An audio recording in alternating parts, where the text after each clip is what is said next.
Situs Gunung Padang merupakan situs prasejarah peninggalan kebudayaan Megalitikum di Jawa Barat. Tepatnya berada di perbatasan Dusun Gunung Padang dan Panggulan, Desa Karyamukti, Kecamatan Campaka, Kabupaten Cianjur.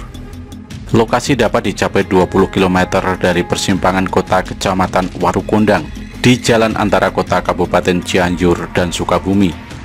Luas kompleks utamanya kurang lebih 900 meter persegi, terletak pada ketinggian 885 meter dari permukaan laut, dan areal situs ini sekitar 3 hektar, menjadikannya sebagai kompleks punden berundak terbesar di Asia Tenggara. Laporan pertama mengenai keberadaan situs ini dimuat pada Buletin Dinas Kepurbakalaan pada tahun 1914. Sejarawan Belanda N.G. Krom juga telah menyinggungnya pada tahun 1949, setelah sempat terlupakan. Kemudian pada tahun 1979, 3 penduduk setempat, yakni Endi, Soma, dan Abidin, melaporkan kepada Edi, penilik kebudayaan Kecamatan Campaka, mengenai keberadaan tumpukan batu-batu persegi besar dengan berbagai ukuran yang tersusun dalam suatu tempat berundak yang mengarah ke Gunung Gede. Selanjutnya, bersama-sama dengan Kepala Seksi Kebudayaan Departemen Pendidikan Kebudayaan Kabupaten Cianjur, yakni R. Adang Suwanda, ia mengadakan pengecekan. Tindak lanjutnya adalah kajian arkeologi, sejarah, dan geologi yang dilakukan Puslit Arkenas pada tahun 1979 terhadap situs tersebut. Salah satu keunikan dari situs tersebut adalah beberapa bagian batunya bisa mengeluarkan bunyi-bunyian seperti alat musik dengan ciri khas nada tertentu.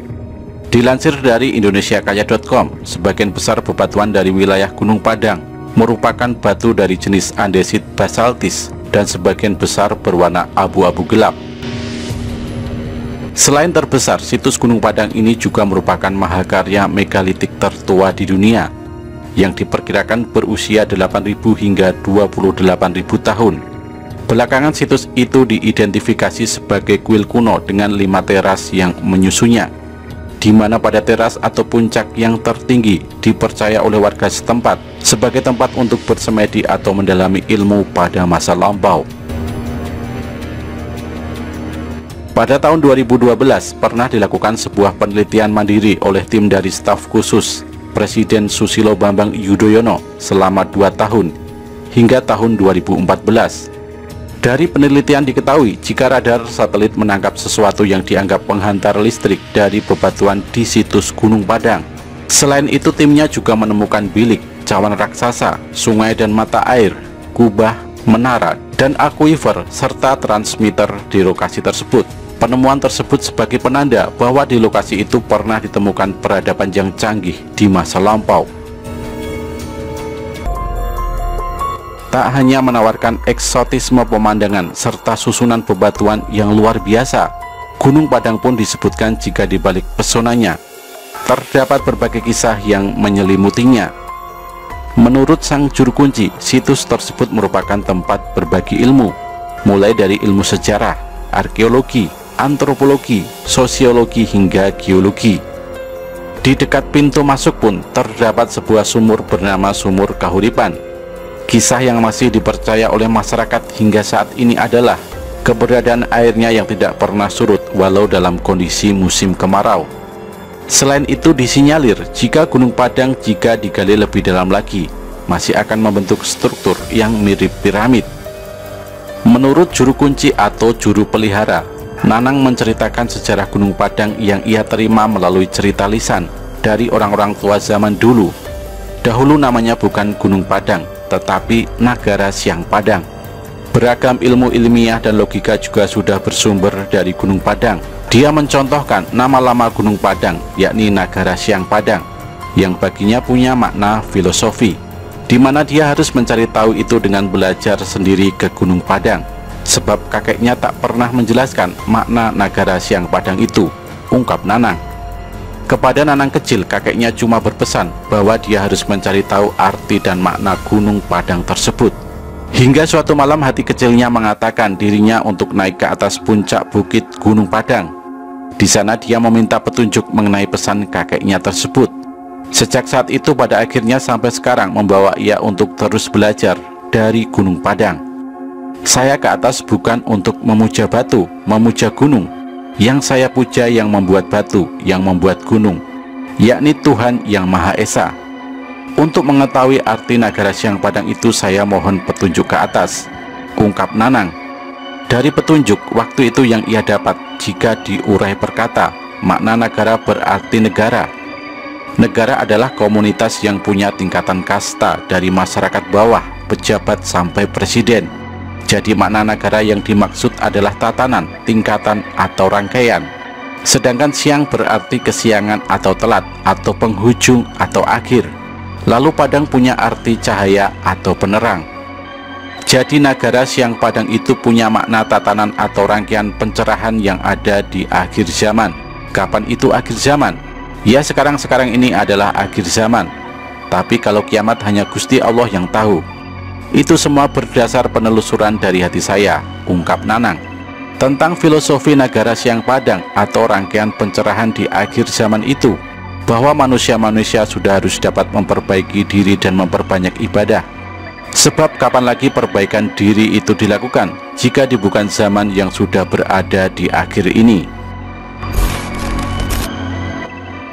Pada masa kolonial Belanda, situs Gunung Padang pertama kali ditemukan. Dalam catatan Buletin Dinas Kepurbakalaan masa itu, mengungkap keberadaan situs punden berundak itu tepat 1 abad silam. Situs ini sempat diabaikan, tetapi pada awal dekade 80-an, Pusat Arkeologi Nasional kembali menguak misteri pada tumpukan batu dengan ketinggian 900 meter di atas permukaan laut itu. Tak hanya arkeolog dan geolog yang tertarik pada situs ini, sejumlah kelompok masyarakat pun turut memberi pendapat. Mereka percaya bahwa Gunung Padang merupakan situs pemujaan yang merupakan petilasan Prabu Siliwangi. Situs itu disebut sebagai bukti nyata tingginya peradaban Sunda kuno pada era kejayaan Kerajaan Pajajaran.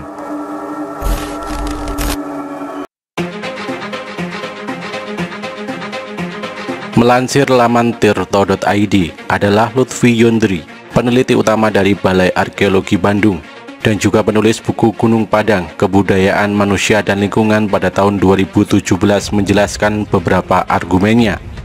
Bahwa Gunung Padang bukan piramida dan usianya tidak setua yang dianggap oleh sebagian masyarakat. Mula-mula ia menjelaskan bahwa anggapan piramida itu awalnya bukan di Gunung Padang, tapi Gunung Lalakon di Kabupaten Bandung Barat dan Gunung Sadahurip di Garut. Namun ia kaget karena tiba-tiba pada tahun 2011 isu piramida itu beralih ke Gunung Padang. Hasil uji karbon yang menjadi dasar pertanggalan menurut Lutfi, meski sampel yang dibawa ke laboratorium itu tidak ada yang pernah salah, tapi mesti jelas apakah sampel yang dibawa ke itu benda budaya atau bukan. Oleh karena mereka berpikir bahwa di dalam Gunung Padang ada piramida segala macam, seolah-olah umur itu mereka jadikan sebagai umur budaya. Nah, itu yang berbeda dengan sisi arkeologis dari pertanggalan. Itu yang pertama. Ia menambahkan bahwa temuan di Gunung Padang hanya beberapa fragmen gerabah atau tembikar. Fragmen tembikar adalah bukti bahwa tidak ada permukiman yang besar. Hal ini tentu bertentangan dengan dugaan piramida, karena untuk membangun sebuah piramida membutuhkan tenaga manusia yang banyak. Kalau di arkeologi, apalagi di arkeologi prasejarah, seringkali kita menemukan jejak budayanya, tinggalan-tinggalan budayanya. Nah, oleh karena dari tinggalan itu tidak ada benda-benda yang menunjukkan umur budaya secara langsung, barulah kita lakukan proses pertanggalan lewat laboratorium. Dan saya lihat kembali hasil pertanggalan mereka itu dan itu terbolak-balik. Itu yang saya bantah, ungkap Lutfi. Hasil-hasil pertanggalan yang dicuplik dari hasil bor di Gunung Padang terbolak-balik. Ia mencontohkan, di kedalaman 7,5 meter umurnya 23.000 tahun sebelum Masehi, tetapi di kedalaman 8 meter umurnya jadi 11.000. Menurutnya, mestinya semakin dalam maka semakin tua umurnya. Selain itu, hasil pertanggalan karbon dari laboratorium, menurutnya dalam arkeologi tidak bisa digunakan langsung, tapi harus dikalibrasi, disesuaikan dengan temuan dari lapisan tanah. Pertama adalah kalibrasi yang dilakukan oleh para kimiawan, yang nantinya akan dilakukan simpangan penanggalannya. umur tumbuhan, umur menengah, dan umur muda. Ketiga umur inilah yang dicocokkan dengan temuan arkeologi yang didapatkan di lapisan tanah yang digali. Hal lain yang dibantah oleh Lutfi adalah soal temuan koin purba yang awalnya diduga berasal dari tahun 5200 sebelum Masehi. Namun setelah ia lihat, koin itu memiliki huruf Jawa di sekelilingnya, dan terdapat juga huruf Araf yang artinya usianya tidak setua dugaan tersebut. Mungkinkah koin itu berasal dari 5200 tahun sebelum Masehi? Mesir kuno saja yang baru kenal huruf yang sederhana, yang paling tua di dunia itu 3000 tahun sebelum Masehi. Lutfi menginformasikan bahwa semua bantahannya tersebut disampaikan kepada pihak-pihak lain yang melakukan penelitian di Gunung Padang, karena mereka sudah membuat simpulan-simpulan awal sebelum proses kerjanya betul-betul selesai. Sampai isu piramida dan dugaan bahwa Gunung Padang umurnya lebih tua dari sejumlah kebudayaan dunia lainnya mereda. Apa yang disampaikan Lutfi tidak dibantah oleh peneliti Gunung Padang yang lain. Buku sudah saya luncurkan, tidak ada bantahan. Sudah beberapa kali bedah buku itu, tidak ada bantahan atau komentar. Sampai sekarang pun tidak ada, ungkap Lutfi. Terlepas dari teori-teori, misteri, dan fakta-fakta penelitian, Gunung Padang adalah warisan karya besar leluhur yang harus dijaga dan dilestarikan.